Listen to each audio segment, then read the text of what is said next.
Tetris, Columns, Puyo Puyo, Puzzle Bobble ou Puzzle Fighter, autant de séries devenues cultes et qui ont participé au succès de leurs éditeurs respectifs. On pouvait croire Konami étrangement absent du créneau porteur des puzzle games, mais il n'en est rien. Dès le milieu des années 90, la firme à la petite vague avait lancé sa propre licence, mais celle-ci est restée exclusive au territoire japonais. Le nom de cette série méconnue, Taisen Puzzle Dama.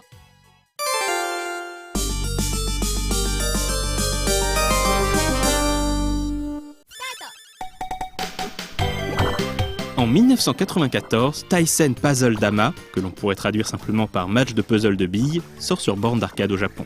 Assez similaire à Puyo Puyo dans les bases de son gameplay, le jeu proposait de battre une suite d'adversaires en remplissant leur écran de billes colorées appelées Tama. Il suffisait ici d'associer au minimum 3 billes de la même couleur, contre 4 Puyo minimum dans le jeu créé par Compile, pour qu'elles disparaissent et provoquent éventuellement une réaction en chaîne. En fonction du nombre de chaînes réussies, des groupes de billes bloquées étaient alors envoyés chez l'adversaire. Agencées en structure prédéterminée, elles perturbaient sa progression, mais lui laissaient aussi la possibilité de tout retourner à l'envoyeur s'il se débrouillait bien.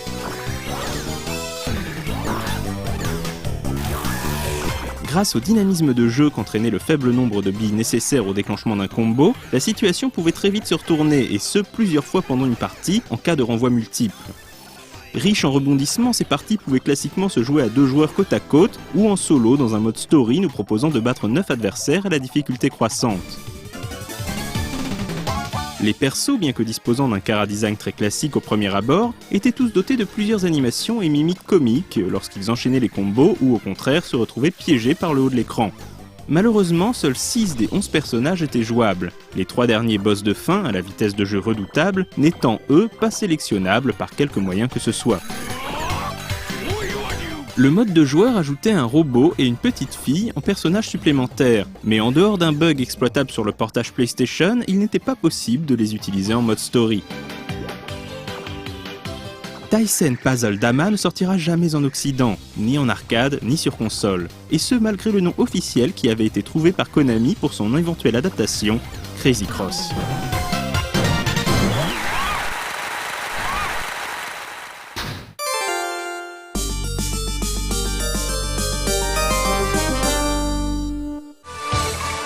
Deux ans plus tard sort une suite, toujours sur arcade, appelée Susume Taisen Puzzle Dama. Si les règles principales du jeu n'ont pas changé, de nouvelles billes ont fait leur apparition.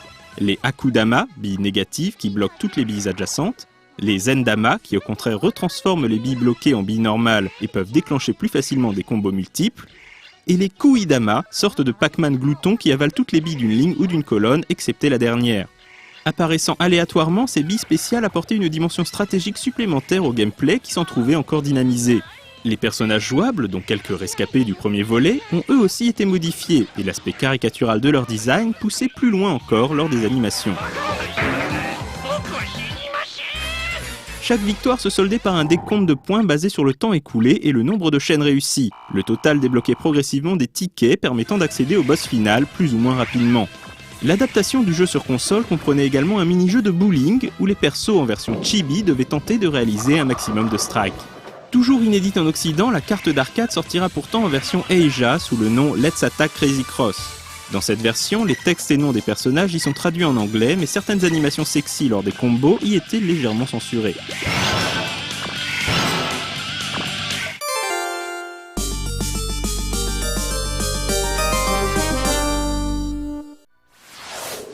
Disposant maintenant de sa propre licence de puzzle game, Konami se mit à la décliner dans des épisodes mettant en scène les personnages de ses séries vedettes de l'époque. Ainsi, dès 1994, l'univers coloré du shoot'em up vertical Twin Bee se vit adapté sur PlayStation en puzzle game. Le gameplay proposé était similaire au premier volet, même si les classiques cloches de bonus remplaçaient ici les billes. Alliés et ennemis étaient présents comme personnages jouables, en mode story ou simple duel et dotés chacun d'animations soignées. Malgré son côté mignon, la difficulté du jeu n'était pas revue à la baisse pour autant, et les niveaux avancés réservaient toujours un challenge corsé. Pour l'anecdote, signalons que cette version contenait en bonus l'unique adaptation console du premier Taisen Puzzle Dama. L'univers kawaii du jeu de drague Tokimeki Memorial se verra lui aussi adapté le temps de 2 épisodes sur arcade et console. On y retrouve Shiori et ses copines lycéennes se livrant à des batailles de puzzle dans les environnements emblématiques de la série. Malgré l'ajout cosmétique de petits cœurs à la place des bulles bloquant les billes, le gameplay reste classique et se contente de reprendre les règles établies précédemment, billes positives, négatives et gloutonnes comprises dans le deuxième volet. Plus surprenant, le jeu de rythme Pop & Music se verra lui aussi adapté en Pop & Tyson Puzzle Dama Online sur PS2. Les Popcoon, marqueurs de notes, font ici office de billes, et il est possible de choisir un personnage et son pattern d'attaque indépendamment l'un de l'autre. Malgré l'intérêt de retrouver l'univers de la franchise Poppen, les musiques et commentaires répétitifs, couplés à une absence de variété dans les modes de jeu, en font un des épisodes les plus mous sortis sur console. En cause certainement, la place centrale accordée à l'origine au mode online qui utilisait le modem optionnel de la PS2 et permettait également de débloquer personnages et musiques supplémentaires. Des fonctionnalités qui, avec la fermeture du serveur dédié au jeu en 2005, disparurent malheureusement elles aussi.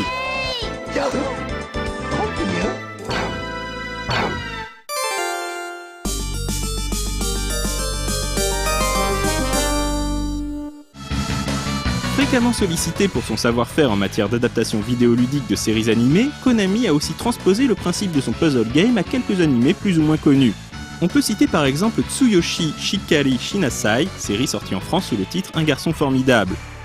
Simple redesign sur Super Famicom du gameplay du premier épisode, le jeu, malgré des graphismes assez sommaires, se révélait aussi addictif que l'original. Il proposait, en plus de ses modes story et de joueurs, un mode solo où il s'agissait de tenir le plus longtemps possible en réalisant un maximum de chaînes. Jamais sorti chez nous, l'anime Chibi Maruko-chan aura également eu droit à son adaptation exclusivement sur Saturn. Utilisant les capacités accrues de la console en matière de gestion de sprites, le jeu, bien que graphiquement fidèle et bénéficiant de doublage des acteurs d'origine, reste très classique dans sa forme et destiné en priorité aux plus jeunes. De même, une adaptation sur Game Boy Advance de la série Milmo de Pon, appelée chez nous Milmo Zibang, sortira en 2003. Entrecoupé de petites scénettes comiques, il permettait aux enfants de s'exercer aux joies du puzzle game à n'importe quel moment de la journée au sein de cet univers, il est vrai, assez horripilant passé un certain âge.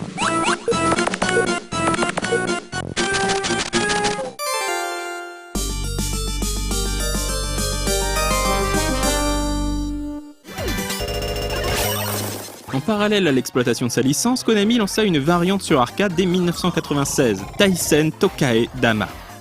Ici, le joueur ne contrôle plus des billes qui descendent du haut de l'écran, c'est un mur de billes qui monte en continu et il s'agit d'échanger directement leur position à l'aide d'un curseur pour les éliminer comme précédemment.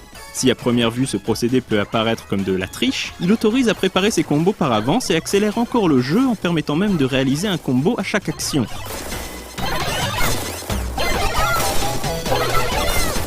Dix personnages en tout y étaient sélectionnables, dont les 3 boss débloquables via une manipulation spécifique et à l'aspect tout aussi bizarre.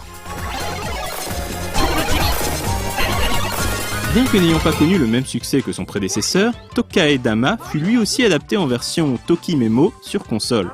En dehors de son habillage graphique infiniment plus romantique que l'original, les mécaniques de jeu restaient les mêmes. On notera toutefois la présence d'un diabolique mode énigme où il s'agit de faire disparaître l'ensemble des pièces en un nombre de coups limité. Le principe du jeu se retrouvera encore une fois sur plusieurs compilations de mini-jeux sortis sur Game Boy Advance. Une ayant pour cadre les personnages du manga Prince du Tennis, pour les fans de jeunes hommes à la voix rauque. Et une autre pour les plus jeunes dans l'univers du manga enfantin Animal Yokocho.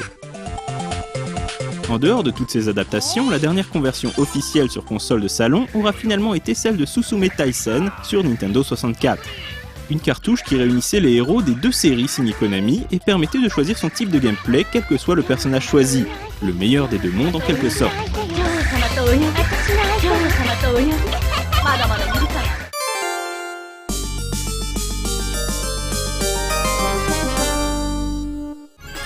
Bien que toujours assez peu connu, il est probable que les amateurs d'import aient déjà croisé des références à cette série dans d'autres jeux Konami.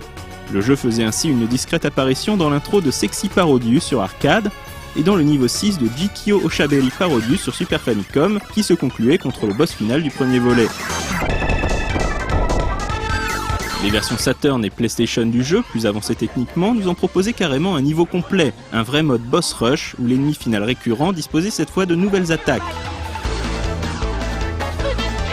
Enfin, dans le 4e volet des aventures de Goemon sur Super Famicom, Yae, la jeune ninja, devait gagner un combat de mecha au travers d'un mini-jeu que l'on reconnaîtra facilement. Il était d'ailleurs possible de s'y mesurer à d'autres personnages alliés indépendamment de l'aventure principale via un accès direct dans les menus. Plus récemment, le puzzle game de Konami a fait d'autres apparitions clin d'œil dans Love Plus sur DS et 3DS et sur la réédition de mini-jeux pour mobile japonais Konami Taisen Colosseum. Taisen Puzzle Dama reste encore aujourd'hui une série quasi inconnue du grand public occidental, mais dont on conseillera vivement la découverte à tous les amateurs d'import.